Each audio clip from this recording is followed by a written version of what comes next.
আমি রুমি। আজ যে গল্পটা আমি আপনাদের সাথে শেয়ার করতে যাচ্ছি সেটা কোনো বানোয়াট গল্প নয়। এটা আমার জীবনের এক গোপন অধ্যায়। সমাজের চোখে যেটা পাপ, আমার কাছে সেটা ছিল এক অদ্ভুত অসহায়ত্ব আর উত্তেজনার মিশ্রণ। আমার এই গল্পটা শোনার আগে দয়া করে আমাদের চ্যানেলটি সাবস্ক্রাইব করে নিন এবং পাশের বেল আইকনটি টিপে দিন, যাতে আমার জীবনের এমন আরও গোপন কথা আপনারা সবার আগে শুনতে পান।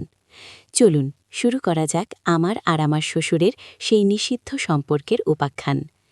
বিয়ে হয়েছে আজ প্রায় ৩ বছর।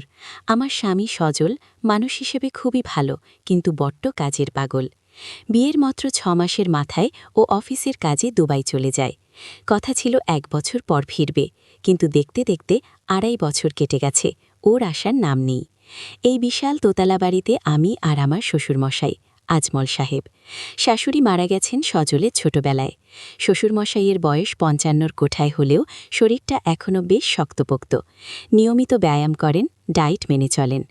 দূর থেকে দেখলে কেউ বলবে না উনি সজলের বাবা, বড়জোর বড় ভাই মনে হতে পারে।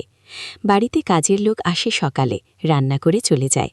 সারাটা দিন আর রাত এই বিশাল বাড়িতে আমরা দুজন একা। প্রথম সব ঠিকঠাকই ছিল, বাবা হিসেবেই ওনাকে দেখতাম।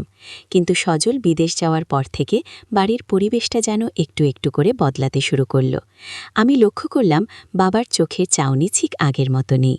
ডাইনিং টেবিলে খেতে বসলে উনি মাঝে মাঝেই আমার দিকে এমনভাবে তাকিয়ে থাকতেন যেন আমার শাড়ির আঁচলের ভাগ দিয়ে কিছু খোঁজার চেষ্টা করছেন। প্রথম আমি ব্যাপারটাকে পাত্তা দিইনি, ভেবেছিলাম হয়তো আমার মনের ভুল। কিন্তু ভুলটা ভাঙল এক বর্ষার রাতে। সেদিন খুব বৃষ্টি হচ্ছিল, কারেন্ট ছিল না। আমি আমার ঘরে শুয়ে মোবাইলে গান শুনছিলাম। গরমের কারণে আমি পাতলা একটা সুতির নাইটি পরেছিলাম, আর শোয়ার সময় স্বভাববশত ওড়নাটা পাশে রাখা ছিল। হঠাৎ দরজায় কড়া নাড়ার শব্দ। বৌমা, ঘুমিয়েছ? বাবার গলা। আমি ধরফর করে উঠে বসলাম।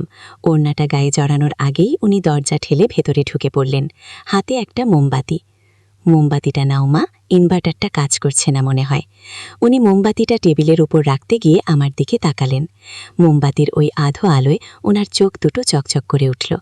আমার পাতলা নাইটির ওপর দিয়ে শরীরের ভাঁজগুলো হয়তো ওনার চোখে স্পষ্ট হয়ে উঠেছিল। আমি আড়ষ্ট হয়ে ওড়নাটা বুকের ওপর টেনে নিলাম, কিন্তু উনি চোখ সরালেন না। সামান্য হেসে বললেন, সজলটা একটা গাধা। এমন সুন্দর বউ রেখে কেউ বছরের পর বছর বিদেশে পড়ে থাকে? ওনার গলার স্বরে এমন একটা ভার ছিল যা শুনে আমার মেরুদণ্ড দিয়ে একটা ঠান্ডা স্রোত বয়ে গেল। আমি কোনো কথা বলতে পারলাম না, শুধু মাথা নিচু করে দাঁড়িয়ে রইলাম। সেই রাতের পর থেকে ওনার সাহস বেড়ে গেল। উনি আর রাগঢাক করতেন না। আমি রান্নাঘরে থাকলে উনি অকারণে জল খাওয়ার নাম করে ঢুকতেন। ফ্রিজ থেকে বোতল বের করার সময় ইচ্ছে করে আমার পেছনে ঘেঁষে দাঁড়াতেন। ওনার শরীরের গরম ভাব আমি অনুভব করতে পারতাম। আমার অস্বস্তি হতো, কিন্তু কিছু বলতে পারতাম না। কাকে বলবো? স্বামী তো ১০০০ মাইল দূরে, আর ইনি তো আমার শ্বশুর। ঘটনা মোড় নিল একদিন দুপুরে। আমি ছাদে কাপড় শুকাতে দিয়েছিলাম। হঠাৎ দমকা হাওয়া শুরু হলো, সাথে ঝিরঝিরে বৃষ্টি। আমি দৌড়ে ছাদে গেলাম কাপড়গুলো তুলতে। বৃষ্টিতে আমি পুরো ভিজে গেছি, শাড়িটা শরীরের সাথে একদম লেপ্টে আছে।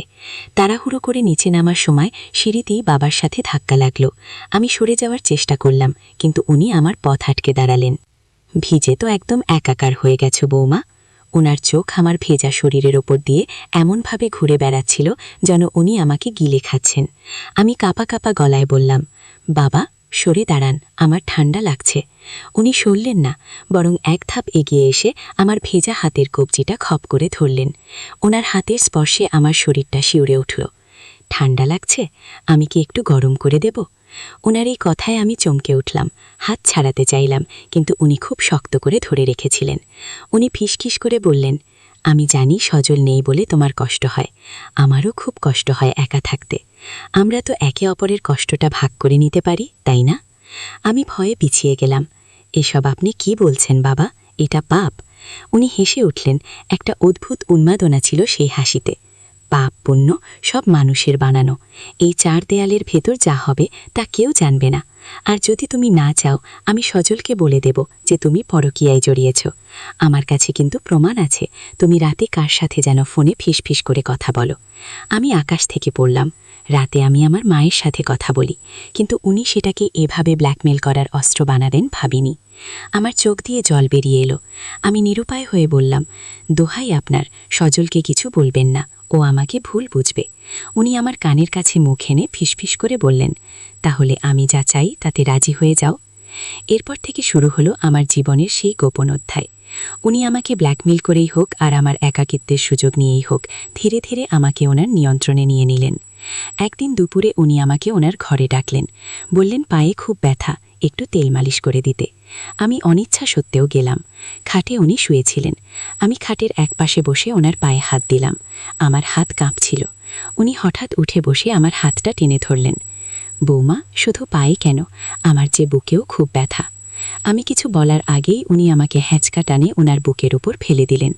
ওনার শরীরের শক্ত গরম আর পৌরসে দীপ্ত গায়ের গন্ধে আমার মাথাটা কেমন যেন ঘুরে উঠল। আমি উঠতে চাইলাম, কিন্তু উনি আমার কোমরে হাত দিয়ে শক্ত করে চেপে ধরলেন। আমার কানের লতিতে ওনার ঠোঁট ছোঁয়াতেই আমার শরীরের সব প্রতিরোধ যেন ভেঙে পড়তে শুরু করল। দীর্ঘদিনের একাকিত্ব আর স্বামীর অবহেলা সব মিলে আমার ভেতরেও যেন এক সুপ্ত আগ্নেয়গিরি জেগে উঠছিল। উনি আমার চোখের দিকে তাকিয়ে বললেন, ভয় পেও না, শুধু অনুভব করো। ওনার শরীরের দিকে তাকিয়ে থাকার সময় আমার শরীরে কি যেন এক উত্তেজনার সৃষ্টি হলো। আমি নিজের উপর নিয়ন্ত্রণ হারিয়ে ফেললাম। উনি যখন আমার কোমরে হাত দিয়ে আমাকে ওনার শরীরের সাথে আরও নিবিড়ভাবে চেপে ধরলেন, আমার নিঃশ্বাস ভারী হয়ে আসছিল। ওনার এক হাত আমার পিঠের উপর দিয়ে ঘুরে বেড়াচ্ছিল, আর অন্য হাত দিয়ে উনি আমাকে কাছে টানছিলেন।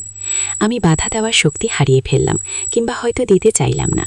ওনার তপ্ত শ্বাস আমার ঘাড়ে পড়তে আমি চোখ বন্ধ করে ফেললাম, আর অজান্তে আমার হাত ওনার চুলে বেলি কাটতে শুরু করল।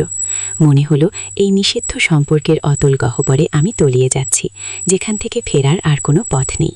সেই দুপুরটা ছিল শুধু শুরু। এরপর থেকে আমাদের সম্পর্কটা আর ব্ল্যাকমেলের মধ্যে সীমাবদ্ধ রইল না, সেটা এক অদ্ভুত শারীরিক নেশায় পরিণত হলো। শ্বশুরমশাই জানতেন কিভাবে একজন নারীকে সুখ দিতে হয়, যা হয়তো সজল তার ব্যস্ততার কারণে কোনোদিন আমাকে দিতে পারেনি। সামাজিকভাবে আমাদের সম্পর্কটা ছিল বাবা আর মেয়ের মতো পবিত্র, কিন্তু বন্ধ দরজার ওপারে আমরা ছিলাম দুজন তৃষ্ণার্ত নরনারী। প্রতিটা রাত, প্রতিটা দুপুর আমাদের জন্য নতুন নতুন গল্পের জন্ম দিত। সজল ভিডিও কলে কথা বললে আমি স্বাভাবিক থাকার অভিনয় করতাম, কিন্তু আমার মনের ভেতর সবসময় একটা ভয় আর উত্তেজনা কাজ করত। মাঝে মাঝে মনে হতো আমি ভুল করছি, খুব বড় পাপ করছি। কিন্তু যখন উনি আমাকে জড়িয়ে দিতেন, তখন সব নীতি নৈতিকতা জানলা দিয়ে পালিয়ে যেত। এভাবেই চলছে আমার জীবন। শ্বশুরের সেই পাগলামি এখন আমারও অভ্যাসে পরিণত হয়েছে। আমি জানি না এই সম্পর্কের শেষ কোথায়, তবে এখন আমি আর পালাতে চাই না। আমি এই নিষিদ্ধ সুখের কারাগারে আজীবন বন্দী থাকতে রাজি। বন্ধুরা, এই ছিল আমার জীবনের গল্প। জানি আপনারা অনেকেই আমাকে খারাপ ভাবছেন, ছিছি করছেন, কিন্তু পরিস্থিতির শিকার না হলে কেউ কি ইচ্ছে করে এমন পথে পা বাড়ায়? সজল যদি আমাকে সময় দিত, আমাকে কাছে রাখত, তাহলে হয়তো আজ আমাকে এই পাপের বোঝা বইতে হতো না। আপনাদের কি মনে হয়? কমেন্ট করে জানান। আর গল্পটি ভালো লাগলে লাইক ও শেয়ার করতে ভুলবেন না।